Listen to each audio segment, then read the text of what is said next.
What if the biggest mistake you ever made ended up becoming one of the best things that ever happened to you? And at the time, it probably didn't feel that way. It probably felt like failure, regret, embarrassment, maybe even the end of something that you cared deeply about. Maybe all of those things at once, but life has a funny way of changing our perspective.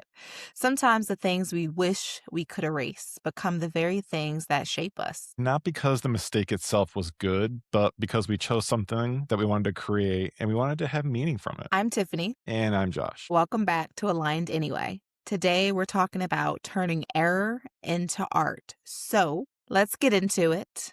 Please, let's do it. So, Josh, when you Mhm. hear the phrase turning error into art, what's the first mistake, setback, or unexpected turn of events in your life that comes to mind? Man. I would say my own mistakes, like all of them, really. All of them? So many of Okay. them, so many of them. I I mean, it's gonna start with being in a dumb-ass relationship with my abusive ass ex for 10 years and, like, letting it be almost self-induced pain, but then also, like, coming out of the back end of that and let me tell you, there was a time in my life where I was like a Britney Spears kinda moment kinda guy. Like, I'd shaved my head, I put steps in it, I had my, Wait, steps? What's that? like, Steps in it for you. shaved, like, parts to your head. Oh, I was like going deeper. I'm like, do you have like indents in your head? Like, I Well, was thinking kinda. like, I mean, it was supposed to you look know, like stairs in your head. gotcha. So yeah, it was a mess, and then I had my Monroe pierced, I had my tongue done, I had my industrial ear part of that pierced, I had, That was the um error too, though, you yeah, know? That yeah, was the thing to I was a do. hot That was mess. that grunge, but you were late, though. You were doing grunge when grunge was, like, out. Well, then again, no, grunge was still very much in around that time, This was actually. my circa 2008 and 9 era. Yeah, well, okay. So, grunge was in still. So, it's still around that kinda thing, that grunge, emo, that kind of vibe. And I would say, like, my biggest turn of events of, like, turning air into art was definitely I in the same era of my life. I also lost my job. I couldn't find a job for 6 months. My ex was a mooch, didn't work, alcoholic. I drank my pain and feelings away with him just so I could feel welcomed and numb somehow, some way. And then all of a sudden, everything came crashing down. I was getting foreclosed on my house. I lost my car. I was getting repoed. I watched it happen on the same 4th of July weekend. I got both notices. I was like, "Okay, I don't know if I can make it." Like, I that was, Right. like, the hardest part of my life, that was, like, the housing crash, all that shit was going on. My ex and I were not in a good place. My family and I were not in a great place because of my ex and them not liking him and not wanting to come around because of him. It was bad. Like, you go through the dark shit and you're like, can you make it out of it? And then eventually you get promoted, you find a new career, you get the self worth, you get the therapist, you get the sense of clarity. And that is the form of art. Therapy allowed me to have this awakening that gives you this sense of clarity and accountability and a path forward with action and then more accountability. That allowed me to realize like all the shit I did was because I didn't feel worthy. I was so reckless because I didn't give a shit about anybody else either. I gave even less of a shit about me. I was destructive. Yeah. It's crazy how I mean, I like the fact that you can say that you're taking all of your mistakes at this period of your life. So basically you're thankful for this phase or this period because you were able to get through that. I guess when I think about it, when I think about like, oh, what's one of my, biggest mistakes that, I think turned into art. I really can't think like just kind of like what you said just in general, like, I can't think of one specific mistake. What really comes to mind for me is, like, a point in time in my life. Um, and so maybe it was the mistake of not doing something sooner, if that makes sense. Like, so, for instance, I had weight loss surgery in 2019. I had gastric sleeve surgery, which I've spoken about on the podcast before and talk about in my book.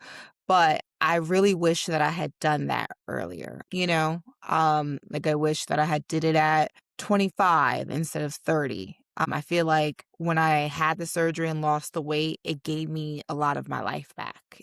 I looked younger. I felt younger. I was able to do more. I didn't mind going for walks. I didn't, mind if someone says, "Oh, we got to walk there." I'm like, "All right, cool. I'm down." When I was at 375 plus pounds, no, I was not trying to do that. And I feel like I lost a lot of years of my life because of that. But I think that also I have to think about like, you know what? Had I lost the weight in at 25, I probably wouldn't have met Don.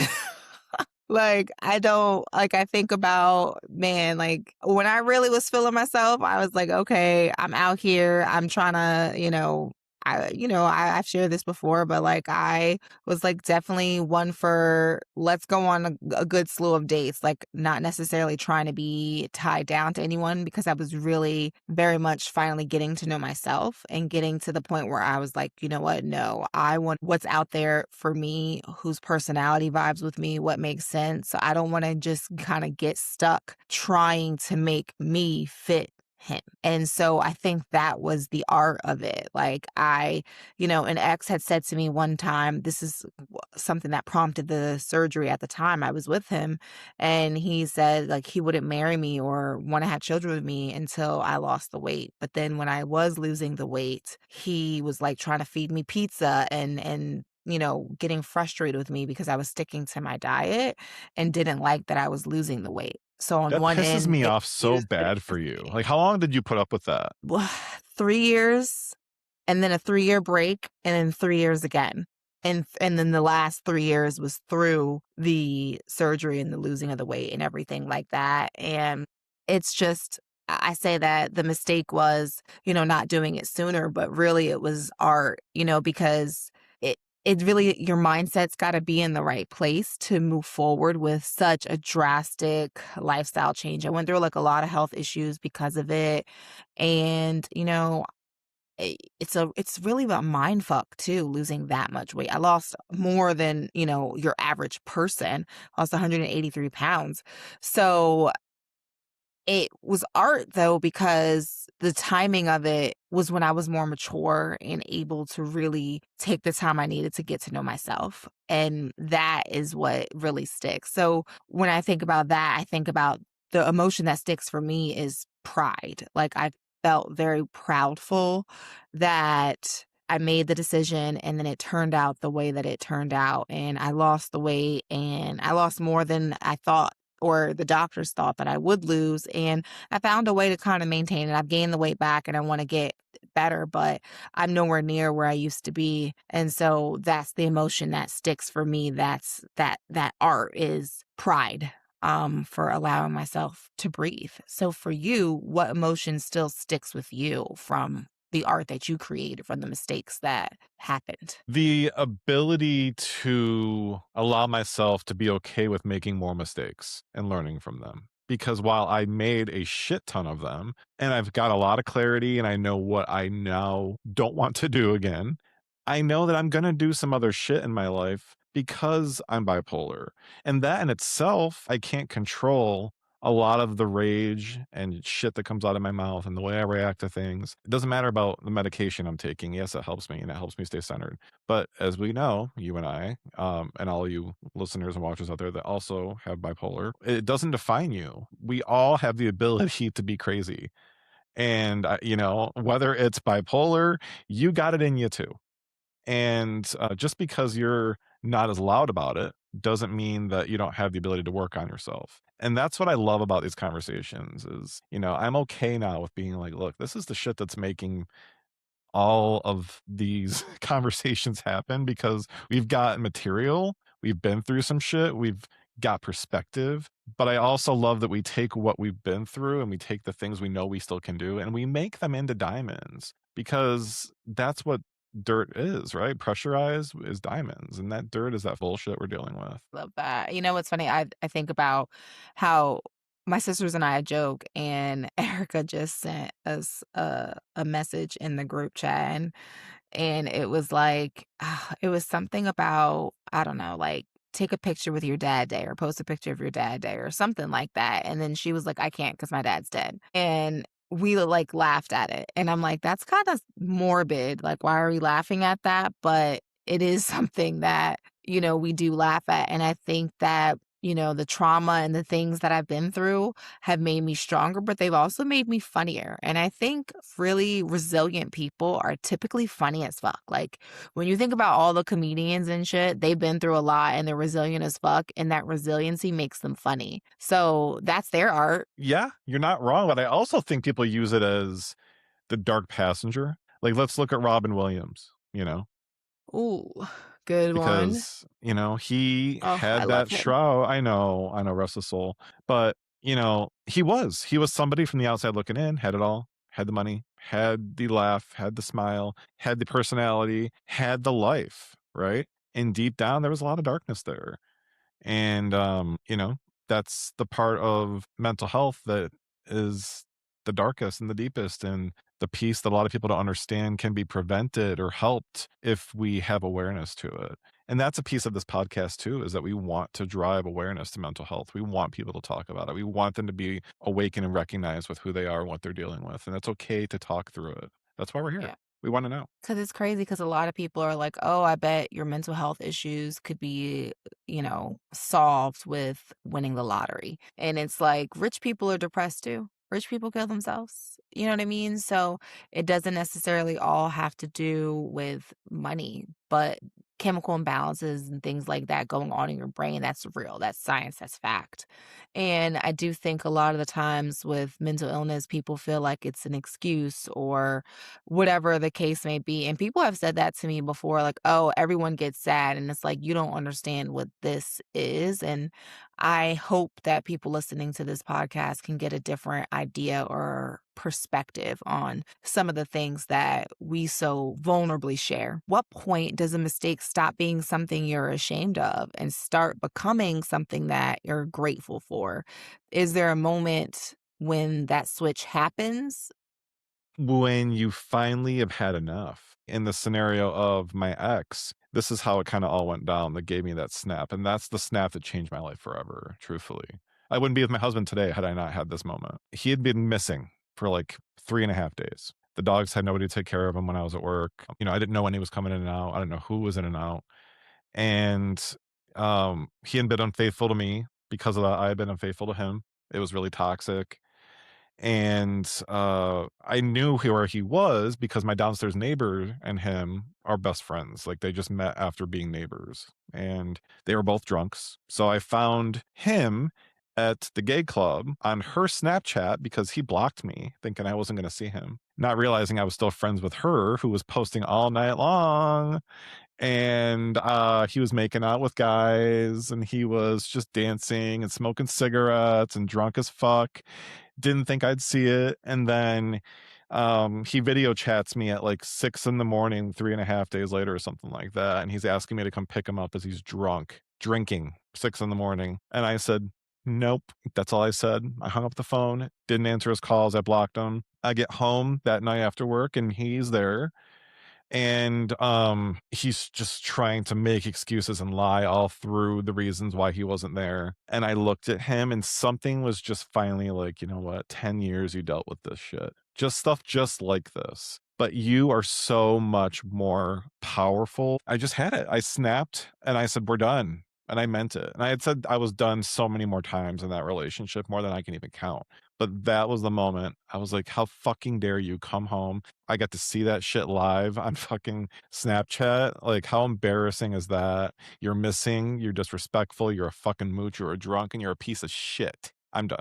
And that was it. And then I got into therapy. I met Dylan, and we met on a dating Nah, site. I met my husband being a floozy. I did. I did. It's Read the him and we you truth. guys listening, be a floozy on me, your husband. You do it. You do it. I turned all of that and all those mistakes. Eventually, I found that art for me was happiness, and I finally found someone that I can actually be happy with. And sometimes I take that for granted. We got to look back on what made us who we are now. Do you think that every mistake has something to teach us, or are there some things that are just painful and we need to decide what to do with them afterwards? We've got to quit making excuses for what happened to us. We can't be a victim. You're not a victim. You recognize the fact that something has happened to you. Once you realize that it has happened to you and that you're not at fault for it, then I believe that you're able to finally heal. And when you heal, you're finally able to let in the happy and you're let in the light. You start to let go of the mistakes that you think have shaped you and you start to go, that happened. I learned from it. I need to now live. And that happens with death, right? Even with death. And I don't want to get dark there, but we grieve, we're in pain. And at that moment, there's some point where you got to go, look, I either got to live again because the person that I lost wants that for me. You stay above water or you let it drown. And we all go through that in life. We don't realize that in every monumental trauma moment, we have this ability to lose ourselves or to gain another piece of ourselves that we didn't know we had in us. We can lose ourselves, but we can also lose other people too. Because if True. if all that we have is our trauma, and that's what we're constantly bringing to the table or constantly talking about, and I say this because I feel like I've been that person before, then how why are people gonna want to be around us? You know what I mean? And it's like, Mhm. yes, we want people that are there through thick and thin, right? But if your shit is always thick, if you never find a way to thin some shit out, you know what I mean? And that's Mhm. all you bring to the table, that means that there's no space for the other person to be able to unload what it is that they have going on. Or that means that maybe they just unloaded, like maybe they just got finished clearing their head. And then now here you come with everything you have going on and it's the same things constantly. So now that person is like, oh, I might need a little space from you because this is too much for me to take on mentally. But then we don't think about that. We just think about, oh, that person abandoned me. And it's like, no, that's self preservation. And what I think about here is, can pain still become purpose without ruminating in the pain? Why not take something that's hurt you and turn that into creation? I lost my job. I was laid off in a really traumatic way. I started a new company after leaving a pretty big corporation and I was pretty high up in the company. I needed a change. It was after COVID. The company really wronged me, I felt like. And then I just had enough and I started I put my faith into a startup company that was on the booming rise during COVID. And they laid me off after joining them for 5 months, leaving my career of 7 years. And then they brought me back after being, like, on a paid leave for 3 weeks, not knowing if I was terminated. I had this meeting with my boss who took me out to lunch with HR, like, I didn't know that was a wake-up call. When we sat down to order, I said, "So when's my last day?" He's like, "What?" I said, "You're laying me off, aren't you?" He's like, "How do you know that?" I'm like, "I'm having lunch with HR and Duh. you're bringing in moving trucks to pull out merchandise. So, yeah, I kind of think I'm losing my job. Yeah, we're gonna be closing you on so and so date, and okay, great. So they bring me back as an operations lead, and I was remote, and then everything was going amazing. I was working from home during COVID, and then next thing I know, I'm about 4 months into that role, and they eliminate my role and my entire department. I was just starting on an amazing schedule. I was Monday through Thursday, 9 a.m. to 7 p.m. and Friday, What? Saturday, Sunday off. I was living the dream.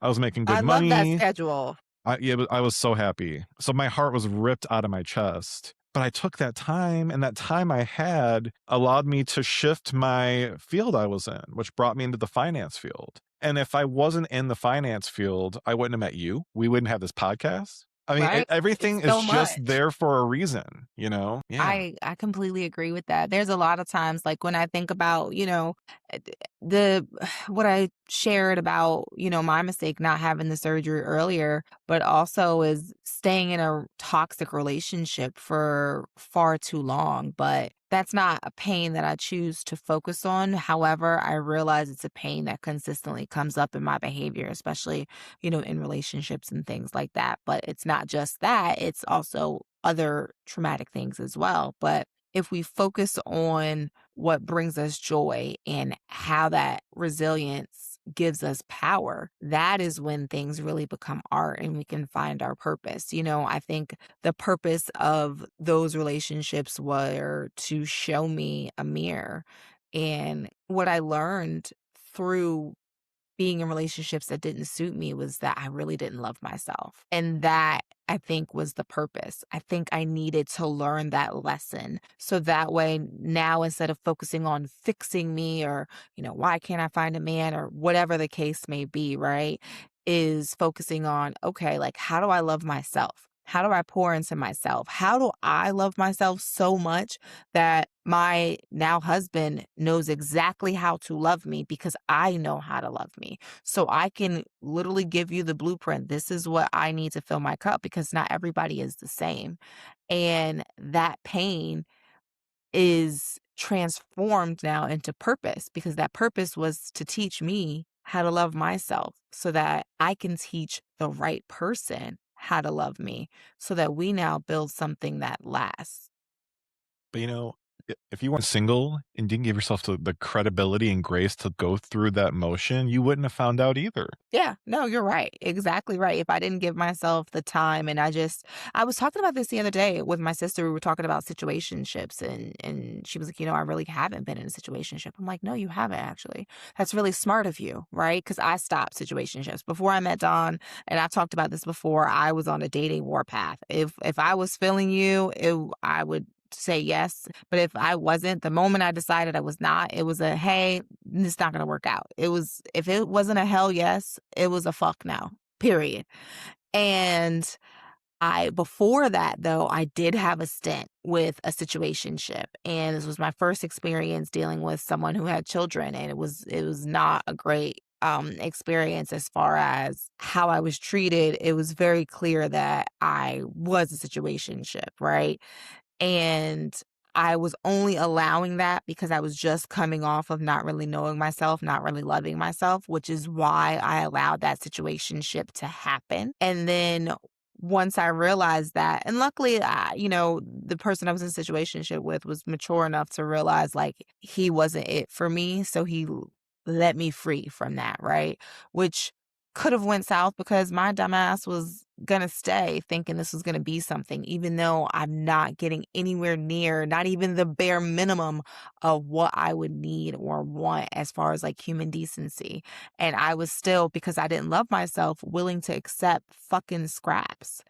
And then having that time to really get to know me, what I like to do. Like, I know what I like to do when I don't have anything to do, when I don't have plans. I know that I want to wake up and go on my balcony and get my coffee. I know that I want to go to a park and read a book or visit an art museum. I know exactly what I like and how I like it. And there's no way I would have been able to really fully learn that being in a relationship that wasn't meant for me. And so that pain became my purpose, and not just the purpose of meeting my husband, but the purpose of understanding who I was and really learning to love and appreciate her. And sometimes I forget.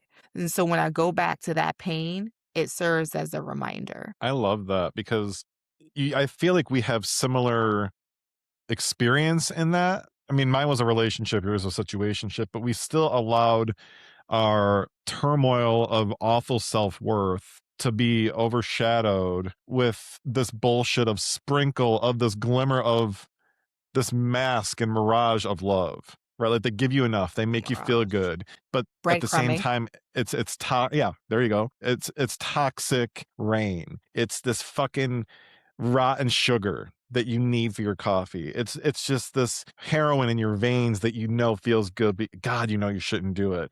It's this addiction almost to make you feel some sense of self-worth, even though you're so broken it doesn't matter. You're so broken, it doesn't matter anyway. But self worth, I think, is something that we continuously break and put back together and break and put back together because I think self worth wanes, especially when you have a mental illness, right? Because, sometimes when we get into our phases, we can think that we're burdens on people, and just talking about our pain is pitiful or pathetic, and people don't want to hear that, and they're not going to want to hang around us. And then our thoughts are our own biggest critic or nightmare. But, I wanted to have one kind of final question that I wanted to kind of share with you just so I can hear how you're taking this and what that can become for you. Just because I know you're an artsy person and we've talking a lot about creating and things like that. So if your biggest mistake became a piece of art, what would it look like today? It would look like the cover of my book because that character that I'm writing about is that broken version of me in a duality sense, in a different life, in a different ethnicity, but it's still the trauma that was built inside of me and the person I was going into who I had to become to find these powers that make me this amazing, wonderful being with this resolve that I always needed. You know what I mean? It's so funny because that's what I was figuring, right? Because your book is essentially a mirror world. And I talked a lot about mirrors and how relationships just become mirrors where we have projections that are off of them, but we learn from them. And then a lot of times, if you're in the wrong relationship, you got to get out of it so that you can learn to be to yourself too. But you kind of got to escape that mirror world. I think for me, mine was the form of my book, Connected Conversations, which, I wrote right in the midst of all of that. It was a healing thing for me. I finished the book in Hawaii, which was a trip I went on for my birthday, and it was just me and my mom. And it was such a healing trip. I went there with so much anxiety and wrote the book, and it was such a pivotal point for me. That was literally my pain poured out into art in the form of words at that point. But I know I said specifically today. So today, what I think that pain looks like in the art that it forms is this podcast. Having a platform to speak to people and to be open and vulnerable and honest about mental health, which, a lot of people can judge that. And maybe people are judging us and maybe people think I'm crazy, or maybe people think that I'm dramatic, or maybe they think that I'm woe is me. These are all the thoughts that I have in my head that I assume people are perceiving of me, and why I would normally not share this information because I would be scared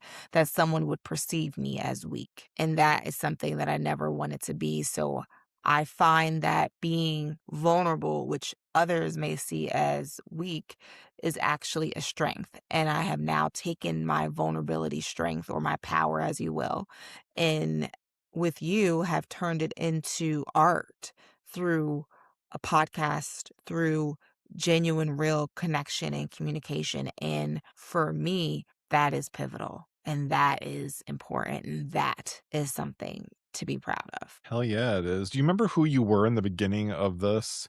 You were so scared to talk about certain things, and you'd be like, "Oh shit, y'all, I got to be real right now. Like, I don't know if I'm going to be talking about this. This I didn't know we were going to get this deep."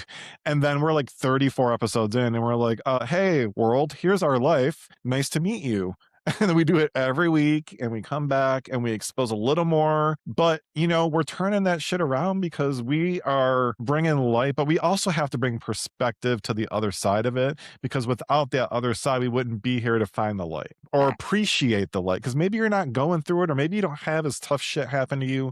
Maybe you live this perfect Beaver Cleaver, Pleasantville dream life. Great for you.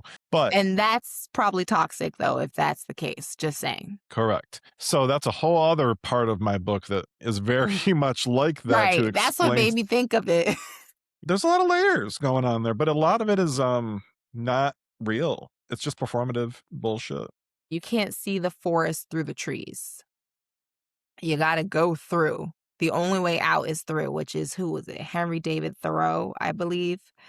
And I love that saying, and it's so true. But maybe the goal isn't living a life without mistakes. Maybe the goal was learning what to do after them. Art isn't always beautiful because every brushstroke is perfect, and sometimes it's beautiful because the artist kept going even after they messed it up. Your story isn't over because you made a mistake. Sometimes that's exactly where your story begins. This week, do yourself a favor. Don't ask yourself, how do I erase my mistakes? Ask yourself, what can I create because of them? Thanks for spending some time with us. We'll see you next week. Right here on Align Anyway, every Wednesday. Bye. Bye.